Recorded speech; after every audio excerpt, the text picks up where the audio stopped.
Joshua chapter 9. The treaty with the Gibeonites.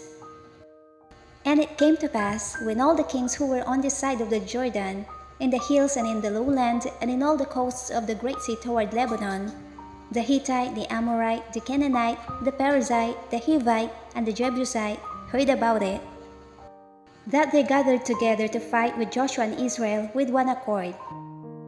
But when the inhabitants of Gibeon heard what Joshua had done to Jericho and Ai, they worked craftily, and went and pretended to be ambassadors. And they took old sacks on their donkeys, old wineskins torn and mended, old and patched sandals on their feet, and old garments on themselves, and all the bread of their provision was dry and moldy. And they went to Joshua to the camp at Gilgal, and said to him and to the men of Israel, "We have come from a far country. Now therefore make a covenant with us." Then the men of Israel said to the Hivites, "Perhaps you dwell among us, so how can we make a covenant with you?" But they said to Joshua, "We are your servants." And Joshua said to them, "Who are you, and where do you come from?" So they said to him, "From a very far country your servants have come, because of the name of the Lord your God, for we have heard of his fame and all that he did in Egypt, and all that he did to the two kings of the Amorites who were beyond the Jordan, to Sihon king of Heshbon and Og king of Bashan, who was at Ashtaroth. Therefore our elders and all the inhabitants of our country spoke to us, saying, 'Take provisions with you for the journey, and go to meet them, and say to them, We are your servants. Now therefore make a covenant with us. This bread of ours we took hot, for our provision from our houses on the day we departed to come to you.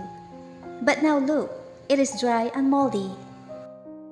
And these wineskins which we filled were new, and see, they are torn. And these, our garments and our sandals have become old because of the very long journey.' Then the men of Israel took some of their provisions, but they did not ask counsel of the Lord. So Joshua made peace with them, and made a covenant with them to let them live. And the rulers of the congregation swore to them. And it happened at the end of 3 days, after they had made a covenant with them, that they heard that they were their neighbors who dwelt near them. Then the children of Israel journeyed and came to their cities on the 3rd day. Now their cities were Gibeon, Chephirah, Beeroth, and Kirjath Jearim.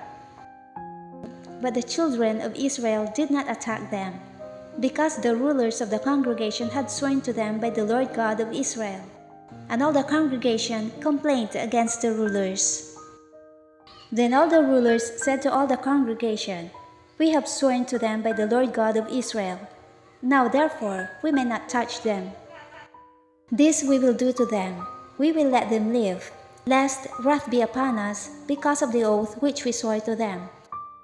And the rulers said to them, "Let them live, but let them be woodcutters and water carriers for all the congregation, as the rulers had promised them."